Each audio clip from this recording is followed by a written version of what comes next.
Hello po guys. Part 4 po ng Season 18, What is Written Truly Happened.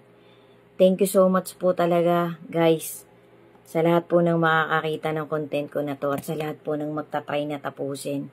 Ma-share ko lang po ulit to bago ko po banggitin talaga yung pinaka-context ng Season 18 ko na to. Maigsi lang po ito, mga facts po to about po dun sa kalaban ng ating creator na naghahari dito sa mundo. Kasi siya po talaga yung, dito po siya itinapon. Bigyan ko po kayo ng konting pahapyaw. Pero may sasabihin pa po muna akong konting life lesson tungkol din po dito sa Season 18 ko. So, ang context po ng Season 18 ko na to, bali part 4 na po to guys, part 4, baka makalimutan ko guys. To God be the glory po, God bless us all po. Be steadfast in your faith to our Creator. Huwag po nating bibitawan ang faith natin.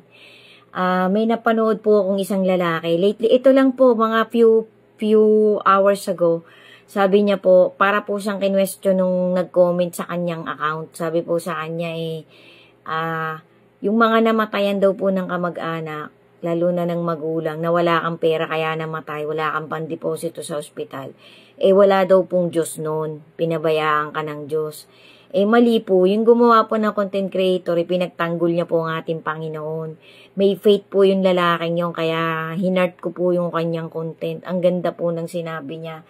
Kasi mali pong isipin na sa panahon ng kahirapan ng buhay mo, sa panahon ng kagipitan ng buhay mo, na puno ka ng trials, na namatayan ka pa ng kamag-anak, lalo na magulang mo, tapos wala kang pera, hindi mo na naisalba yung buhay ng nanay mo o tatay mo o kapatid mo dahil wala kang perang pambayad sa ospital. Pagkakamali po yun nung nag-comment sa kanya. Yan po ay facts, yan po ay totoo, ito po ay discretion ko dun sa content na napanood ko guys. Kasi bakit mo ba kikilalanin ng Panginoon kapag masaya lang ang buhay mo? Kapag marami kang pera, kapag malusog ka, mali po yun. Dapat po lahat. Masaya o malungkot ang buhay mo, may sakit o ano ka, may Diyos ka dapat na kinikilala. May Diyos kang pinupuri, may Diyos kang pinasasalamatan, may Diyos kang higit sa lahat ay kinatatakutan mo. Kasi sabi po nung lalaking to, kung siya man daw po may pera o wala nung time na yon, kung hanggang doon na lang talaga ang buhay ng nanay niya, talagang mawawala yung nanay niya. Kaya ang ginawa niya po, magsisikap siya para kung pera lang din daw po ang magpapasaya at makakatulong sa mga mahal niya sa buhay, pipilitin niyang makapagpasaya, which is tama po.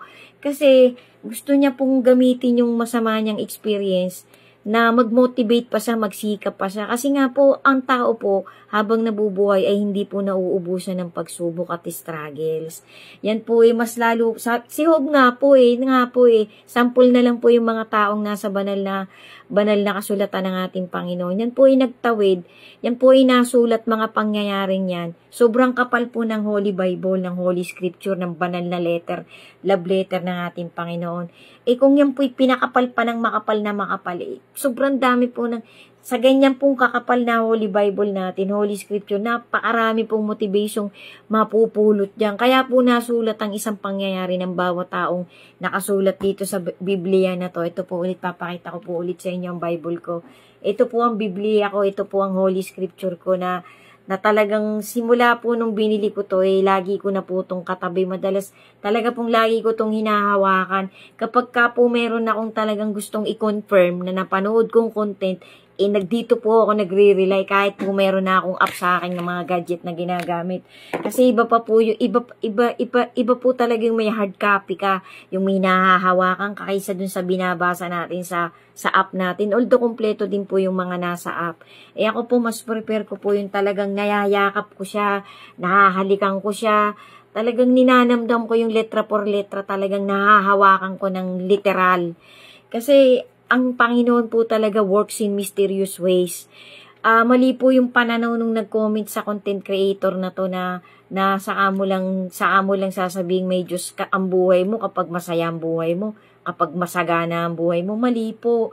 Mas ramdam mo ngang may Diyos kapag punong-puno ka ng pagsubok Nakakalungkot po guys. Ako po yung naluluha. Kasi may mga tao po talagang naligaw na yung pananaw sa buhay. Kasi lagi na lang pong nakatutok sa material things. Ang material things po magdi-disintegrate. ang ginawa po nating good deed sa ating pamilya, sa ating kapwa, kung may mga tao pong nakakalimot sa ipinakita mong kabutihan, bahala na po ang Panginoon sa kanila. Kasi may mga tao po kasing kapag hindi ka na napapakinabangan, kapag hindi ka na nahihinga ng material na bagay o kahit anong pabor, tae ka na sa kanila. Basura ka na sa kanila. Sabi nga po may isang malaking typewriting, tinuldukan mo ng isa, yung typewriting na yon, kumbaga sa nagsisignify po yun ng kabutihang na itawid mo sa kahit kanino. Tumanggi ka lang ng minsan o 2 beses, nakita nila yung tuldok. Hindi na nila napansin yung isang buong typewriting. Mali po yun, guys. Ang Panginoon po mas mahal po niya yung mga taong talagang maraming pagsubok. Kasi doon po niya, para pong ginto, sabi nga po ang pananampalataya ng isang tao ay sinusubok ng Panginoon na parang hurno. Ang salita po ng Panginoon ay parang hinurno po yan. Para maging isang ginto, ang dami po niyang pinagdaan ng proseso bago yan kuminis, pati po ang diamonds. So, para po din yung salita ng Panginoon. Tayo po, habang marami po tayong trials, habang marami po tayong pagsubok, bagkus po nating damdamin, bagkus po nating ramdamin ang presence ng ating Panginoon. Kasi sa bawat pagsubok po, pinapatibay po tayo ng Panginoon. Pinapatibay niya po yung kapit natin sa Kanya. Kasi sabi nga po hindi ka maililigtas ng ginto mo, ng diamonds mo. Hindi ka maililigtas ng katalinuhan mo, ng lakas mo. Tanging ang Panginoon lang talaga ang pwedeng magligtas sa ating lahat. Yan po ay totoo, yan po ay facts. Kaya nakakatuwa po tong lalaking to na naano po ako sa kanya, na-amaze po ako sa sinabi niya sa content niya. Sana po kung makikita mo to, kuya, lalo mo pa pong patatagin ng faith mo sa ating Panginoon. Pagpalain ka po nawa at ang pamilya mo, ang mga anak mo, ang magulang mo, kung sino pang natitira, kung tatay o nanay mo at ang mga kapatid mo. Kasi may faith ka talaga. Amen. So guys, yan po. Kasi pangit po talagang lagi na lang tayong nakatingin sa material things. May mga tao pong ang tinitingnan na lang talaga nila yung may mapapakinabang sila sa kanilang kapwa, sa kanilang kamag-anak. Mali po yun. Ipanalangin po natin ang mga taong nakatulong sa atin sa oras ng ating kagipitan. Pati po yung tumanggi sa atin. Kasi minsan po masikip din po yun sa taong tumanggi na hinihingan mo ng tulong. Minsan po parang meron din siyang pangangailangan kaya hindi kanya inuna. Ganun po lagi ang gagawin natin. Magbibigay po lagi tayo ng benefits of the doubt. Tsaka huwag po natin kakalimutan guys na lagi tayong umunawa at magpatawad. Lagi na lang po nating sabihin na mas mabigat ang pinagdadaanan mo kaysa sa akin kapag ka nauupen tayo ng isang tao. Kasi minsan po ang tao nakakalimot po talagang may Diyos na nakatingin sa kanya. Unawain na lang po natin kasi sabi nga po, mas umunawa tayo kasi kapag ka tayo talagang binigyan na ng Panginoon ng liwanag ng kanyang salita, mas lumalalim po ang prinsipyo natin sa buhay. Amen to that. So balik po tayo guys, dito na po tayo sa content ko. Ang content ko po na to season 18 po ito ng What is Written Truly Happen. So to God be the glory po talaga kasi po nasusundan ko pa po yung mga content ko na ganito. Samot dalangin ko po na sana po kahit papano nakakapaghatid po ako sa inyo sa sino mang dinadaanan ng content ko na to, na iniikutan ng platform na to. Sana po pagtsagaan nyo pong tapusin mula part 1 hanggang final part. Maiksi lang po to. Bali, ang context po ng content ko na to mga facts po tungkol po kay dun po sa masama, sa wicked, na according din po sa Holy Scripture. Sundan nyo pa po guys, to God be the glory po.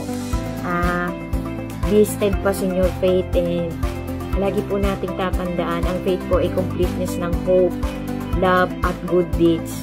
Thank you po for watching. Sigad na po ang bahala sa ating lahat sa kung anumang blessing na hinihingi natin sa Kanya. Amen. Ingat po tayo palagi and God bless us all.